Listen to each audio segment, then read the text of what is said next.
말씀 나누도록 하겠습니다. 하나님 아버지 감사합니다. 우리 찬양대의 기도와 또 고백처럼, 우리 찬양대의 귀한 찬양의 그 내용처럼 우리 생명 다하는 그날까지 우리 사랑하는 자녀들과 믿음의 권속들을 위해 기도하는 우리들 되게 하여 주옵소서. 이 시간 말씀을 듣고자 합니다. 하나님 아버지 말씀은 아버지 꿀승이보다 더 달다 하셨사오니 아버지 이 시간에 우리에게 귀한 은혜의 능력의 은총의 말씀으로 함께하여 주옵소서. 예수 그리스도의 이름으로 기도합니다. 아멘.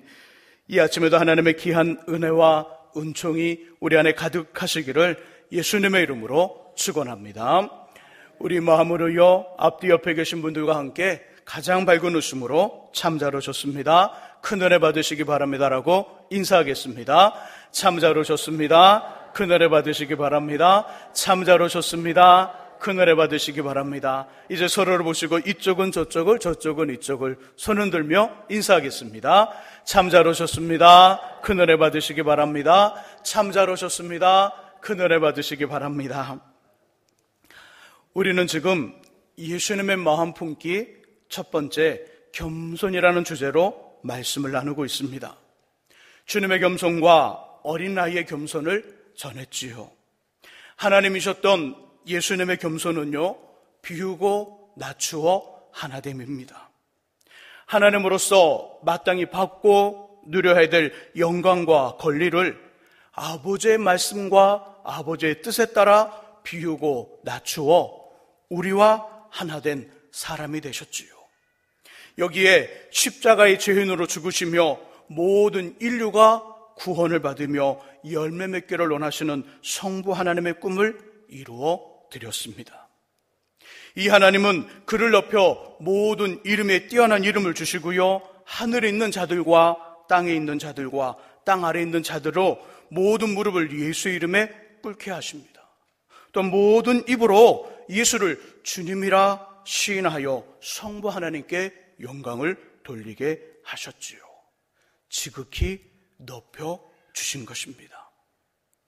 어린아이의 겸손은요, 아이가 부모님만을 의지하며 살듯이 하나님만을 전적으로 의지하며 사는 것을 이야기합니다. 주님은 이런 인생에게 듣거나 보거나 상상하지 못했던 놀라운 자신의 능력과 은혜를 나타내 보이시지요. 곧 겸손은 일반적인 삶의 덕목이 아니라 하나님과 연관이 되며 하나님은 그와 그의 겸손을 받으시고 반드시 이 땅과 자신의 나라에서 겸손에 합당한 상을 주십니다. 겸손하면 하나님께서 그를 높여 주시지요. 겸손하면 하나님께서 그에게 더 큰 은혜를 주십니다. 겸손하면 하나님께서 자신의 방법으로 그를 존귀하게 만드시지요. 겸손하시기를 주님의 이름으로 축복합니다. 이 시간은요, 사도 바울 선생님이 발견되어지는 겸손을 나누도록 하겠습니다. 바울 선생님의 겸손함. 우리 먼저 겸손에 대한 말씀을 다루기 전에 교만하여 머리를 들면 반대의 삶을 사는 사람들에게 어떤 일이 벌어지는지 성경을 통해 살펴보겠습니다. 우리 본문을 표시해 두시고요, 욥기 10장 16절을 함께 찾아보겠습니다. 욥기 10장 16절, 구약성경 771쪽에 있습니다.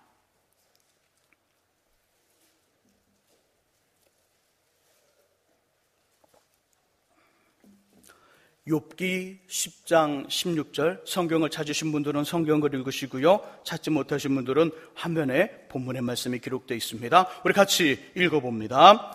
내가 머리를 높이 들면 주께서 젊은 사자처럼 나를 사냥하시며 내게 주의 놀라움을 다시 나타내시나이다. 아멘. 교만하여 머리를 들면 하나님의 사냥을 받습니다. 하나님의 사냥. 내가 머리를 높이 들면 주께서 젊은 사자처럼 나를 사냥하시며, 젊은 사자처럼, 어려서 경험 미숙으로 인해 실패하는 어린 사자가 아니지요. 그렇다고 경험은 많으나 힘이 빠진 다리와 무뎌진 이빨로 사냥감을 놓치는 나이 많은 사자도 아닙니다. 먹잇감을 발견하면 단단한 이빨과 빠른 다리, 용맹함으로 절대 포기하거나 절대 실수하지 않는 사냥의 전문가, 사냥의 도사인 젊은 사자와 같이 하나님께서 교만하여 머리를 든 사람을 향해 분명하고요 정확한 사냥을 하시지요. 또 자신의 놀라움을 다시라는 말은 반복의 의미를 가지고 있습니다. 언제까지요? 그 사람이 머리를 낮추고 겸손해질 때까지 다시 나타낸다는 것입니다. 이것을 시편 107편에서는 예를 들어 구체적으로 말씀하여 주시지요. 함께 시편 107편을 찾아보겠습니다. 시편 107편 구약성경 882쪽에 있습니다. 욥기 다음에 시편이지요. 시편 107편의 말씀입니다.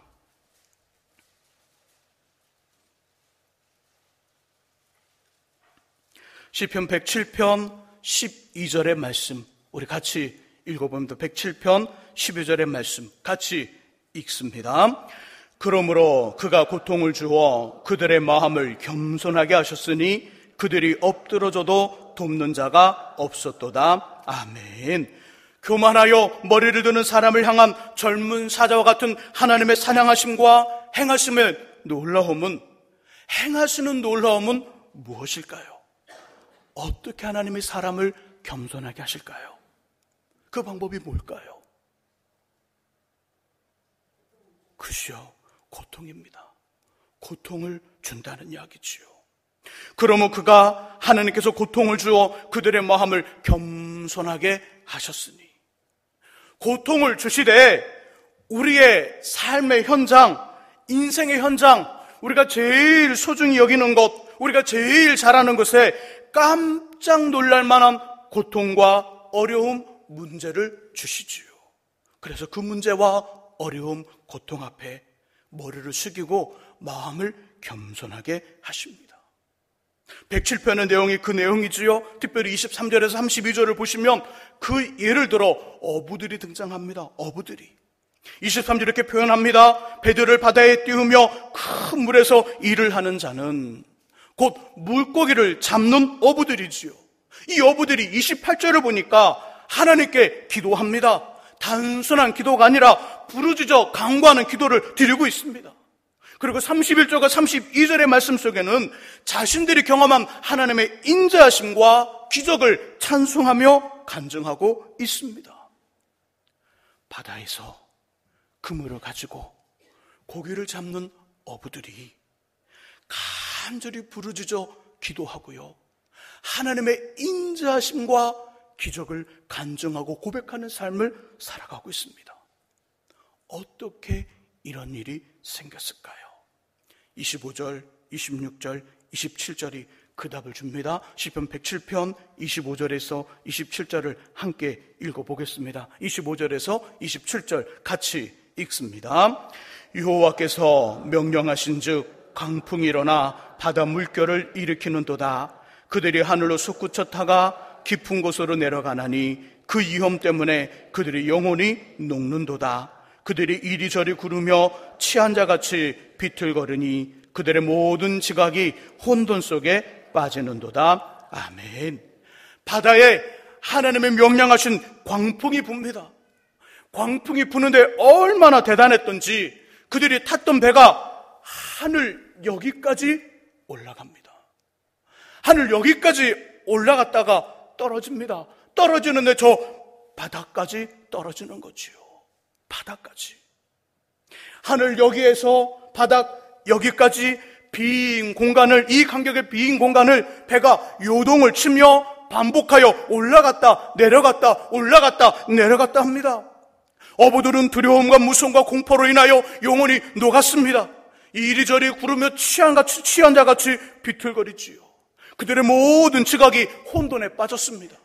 지금까지 바다에 생겼던 모든 경험들, 고기를 잡던 모든 어떤 지식들, 모든 어떤 그들이 가지고 있었던 항해에 대한 모든 일들이 다 그 광풍 앞에 필요가 없어진 것이지요. 아무 소용이 없어요.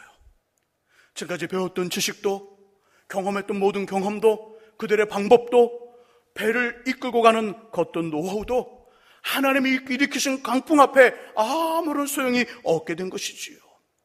그래서 그들이 취한 행동은 28절에서 머리를 숙이고 겸손하게 바다와 모든 것을 운행하시는 하나님을 인정하고요, 부르짖어 도움을 요청합니다. 그리고 하나님의 구원을 받았지요. 우리 사람들은요, 깜짝 놀랄 일을 만나면 자연스럽게 머리를 낮추고 겸손해집니다. 몸의 어느 한쪽이 아파 병원에 갔는데요, 약이 없는 불치의 병, 손을 댈 수 없는 말기암의 판정을 받으면 어느 누구보다 마음이 겸손해집니다. 운전을 하는 사람은 갑자기 사람이 차 앞에 달려들거나 전혀 예상하지 못한 상황에서 다른 차가 훅 하고 들어와 급브레이크를 밟으면 등골에 땀이 흐르고요, 높아졌던 마음이 낮아지지요. 정밀한 치수를 가지고 물건을 만드는 사람은 기기에 재료를 놓고 자르는 작업을 하다가 치수 계산이 잘못되었다는 것을 알면 식은땀이 흐르며 교만한 마음이 겸손해집니다. 학생들과 청년들은요, 인생의 매우 중요한 시험을 본 후 답안지에 자신의 수험 번호와 이름을 기록하지 않았거나 답을 밀려 썼다는 것을 알고 가슴을 치며 도도했던 자세가 낮아집니다. 이처럼 하나님은 교만하여 머리를 드는 인생에게 깜짝 놀랄 만한 고통과 아픔, 문제로 젊은 사자처럼 사냥을 하시고요, 자신의 놀라움을 보이셔서 머리를 숙여 겸손하게 만드시지요. 모든 상황, 모든 일에 겸손하시기를 주님의 이름으로 부탁드립니다. 그렇다면 오늘 본문 속에 등장하는 사도 바울 선생님, 그에게 보여주는 겸손함 어떤 것일까요? 바울 선생님의 겸손함 무엇일까요? 우리 본문을 다시 한 번 더 읽어봅니다. 고린도전서 15장 10절의 말씀, 바울 선생님의 겸손함에 집중하여 읽어보겠습니다. 고린도전서 15장 10절 같이 읽습니다. 그러나 내가 나된 것은 하나님의 은혜로 된 것이니 내게 주신 그의 은혜가 헛되지 아니하여 내가 모든 사도보다 더 많이 수고하였으나 내가 한 것이 아니요 오직 나와 함께 하신 하나님의 은혜로라. 아멘. 바울 선생님의 겸손함 어떤 것일까요? 무엇이 바울 선생님의 겸손함이라고 본문은 이야기할까요? 그렇죠. 자신의 모든 것이 하나님의 은혜임을 인정하고 고백합니다. 하나님의 은혜입니다. 내가 나된 것은 하나님의 은혜입니다. 다른 사도들보다 더 수고했으나 이것도 하나님의 은혜입니다. 나의 모든 것이 하나님의 은혜입니다. 입술의 말이 아니라 그 중심, 그 심령에서 올라오는 진정한 고백을 하고 있다는 것이지요. 나의 나된 것은 하나님의 은혜라. 내가 다른 사도보다 더 많이 수고하였으나 이것도 하나님의 은혜라. 바울 선생님의 겸손함은 하나님의 은혜를 인정하고 자신의 모든 것이 하나님의 은혜임을 고백하는 것이지요.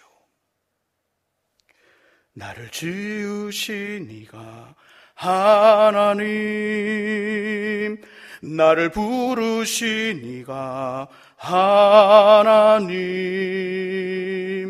나를 보내신 이도 하나님, 나의 나 된 것은 다 하나님 은혜라. 하나님의 은혜라. 바울 선생님은 지금 자신의 모든 것이 하나님의 은혜라고 인정합니다. 고백하고 있지요. 사도행전 9장에서 부활하신 예수님을 만난 것도 은혜입니다.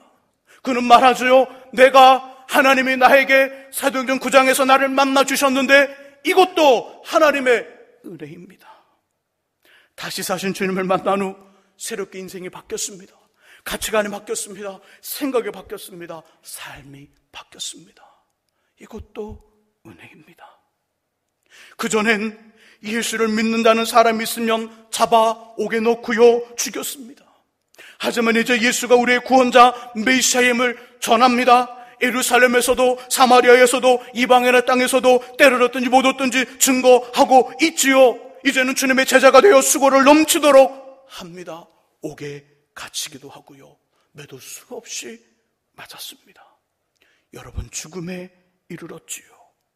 유대인들에게 40에 하나 감한배를 5번 맞고요, 3번 태장으로 맞습니다.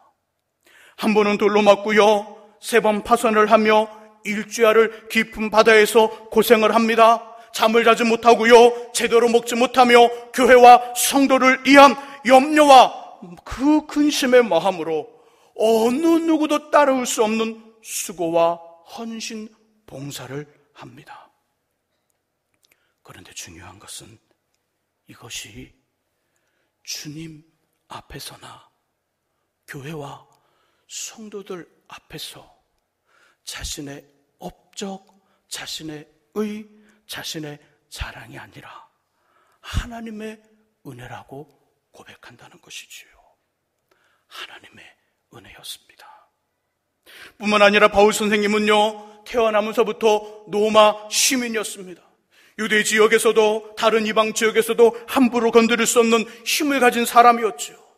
당시 최고의 선생님, 최고의 학파라는 가말리엘이라는 이 사람의 밑에서 율법을 배우고요, 철학을 공부했습니다. 헬라어와 히브리어에 능통했지요. 철학자들을 만나도 헬라어로, 때로는 유대인 앞에서도 히브리어로 설교를 하며 사람들을 감동을 주고 때로는 설득시키는 그런 능력, 헬라어와 히브리어에 능통했고요, 신약성경 27권 중 절반 이상을 기록할 정도로 지식에도 탁월했지요. 복음을 전하다가 어려움을 만나면 주님이 그 밤에 찾아와 약속을 주십니다. 바울아, 바울아, 걱정하지 마라. 내가 너와 함께 있다. 바울아, 바울아, 걱정하지 마라. 너는 저 이탈리아 로마에 가서 나의 복음을 전해야 되니 너의 이곳 여기가 끝이 아니다. 그러니 힘을 내라. 바울아, 바울아, 저 파도의 큰 파도를 보느냐? 걱정하지 마라. 파도로 너가 타 있는 배가 무너지지 않을 것이니 걱정하지 말고 마음을 강하게 먹어라. 복음을 전하다가 어려움을 만나면 주님이 그 밤에 찾아와 약속을 주시며 위로해주고 힘을 주었던, 하나님과 매우 친밀했던, 하나 되어 살아갔던 사람입니다. 여기에 깊은 영성도 갖추고 있었지요. 기도하며 셋째 하늘에 이끌려가는 경험을 합니다. 유대인들에게 첫 번째 하늘은요, 우리의 눈에 보이는 평범한 하늘입니다. 유대인들에게 두 번째 하늘은 눈에 보이지는 않지만 존재하는 우주 공간을 의미합니다. 유대인들에게 세 번째 하늘은 천국, 하나님 나라이지요. 하나님 나라. 이곳을 이 땅에서 다녀옵니다. 죽지 않고 살아있는 상태로요. 마치 구약성경 에스겔서 8장에 나오는 에스겔이 포로로 잡혀 바벨론에 있는데 하나님의 권능이 그의 머리 한 줌을 잡아 예루살렘으로 데리고 간 것처럼 이 땅에서 세 번째 하늘을 다녀옵니다. 세 번째 하늘을. 깊은 영성이 있었던 사람입니다. 그가 가는 곳마다 죽은 자가 살아났지요. 귀신이 도망을 춥니다. 불신자들이 예수를 자신의 주님으로 고백하며 하나님의 자녀가 되었습니다. 그리고 그를 통해 주님의 교회가 세워졌습니다. 우리가 흔히 말하는 영적 파워를 가진 능력자이지요. 그래도 중요한 것은 이것이 주님 앞에서나 교회와 성도들 앞에서 자신의 의, 자신의 자랑, 자신의 업적이 아니라 하나님의 은혜라고 고백한다는 것이지요. 저 여러분들이 함께 신앙생활을 하는 믿음의 공동체에는요, 다양한 사람들이 존재합니다. 어떤 사람은 많은 지식이 있습니다. 뛰어난 지혜가 있지요. 사람들이 부러워하는 세상의 힘과 권력, 물질을 가졌습니다. 또 어떤 사람들은 다른 성도들이 하지 못하는 헌신을 하고요, 봉사를 합니다. 실력이 좋은 사람도 있습니다. 음식을 잘 만드는 사람, 기도를 잘하는 사람, 열심히 있는 사람, 모두 나름대로 한두 가지 정도는 다른 사람들과 비교해 뛰어난 것을 가지고 있지요. 하지만 문제는 주님의 교회 안에 있는 모든 사람들이 내게 있는 모든 것, 내가 잘하는 모든 것, 나의 모든 것이 하나님의 은혜라는 겸손한 인정과 고백을 갖고 있지 않다는 것입니다. 모든 사람들, 하나님의 사람들, 하나님의 성도들은 나름대로의 독특한 능력과 재능을 가지고 있는데 이 모든 것이 하나님의 은혜라는 인정과 고백을 하지 않는다는 것입니다. 이런 사람들에게 일을 맡기고 일을 주면요, 그 일을 하나님께서 맡기셨다는 마음을 갖지 않습니다. 그래서 주님이 왜 나에게 이 일을 주셨을까? 교회는, 그리고 하나님을 대리하여 사역을 하고 있는 담임 목사님은 왜 나에게 이런 일을 맡기셨을까? 전혀 생각해보거나 주님의 뜻과 교회와 담임 목사님의 마음은 무엇일까 고민해보지 않습니다. 단지 자신에게 능력이 있고요, 괜찮고 잘하니까 맡긴 것이지, 그러면서 열심히 주님의 일이 아니라 자신의 일을 합니다. 자신의 일을. 아직 성숙하지 못한 성품과 인격, 거칠고 고집스러운 마음과 행동으로 예수께서 피 흘리시며 대신하여 사신 하나님의 사람들이 상처와 아픔을 받으며 그 공동체가 어려움을 당하는데도 아랑곳하지 않으며 여전히 자신의 목소리를 내고 자신의 색깔을 주장하며 대장이 되고 싶어합니다. 사랑하는 성도 여러분, 우리의 모든 것이 하나님의 은혜이지요. 목사님이 되었습니다. 장로님과 안수 집사님, 권사님이 되었죠. 선교회장과 구역장이 되었습니다. 몸과 나의 소리를 낼 수 있는 자리에 섰지요. 이것이 누구의 은혜라고요? 하나님의 은혜입니다. 내가 잘하고 잘나서 능력과 실력이 충분해서 된 것이 아니라 하나님의 은혜로 된 것입니다.